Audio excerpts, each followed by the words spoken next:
Dolcissimo. Vabbè, io so con chi posso e con chi non posso. Io posso con tutti.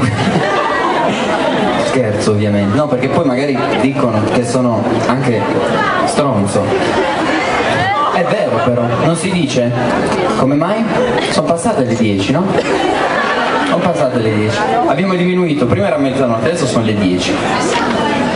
No. Vabbè, non fa niente. Tanto è quasi sciolta.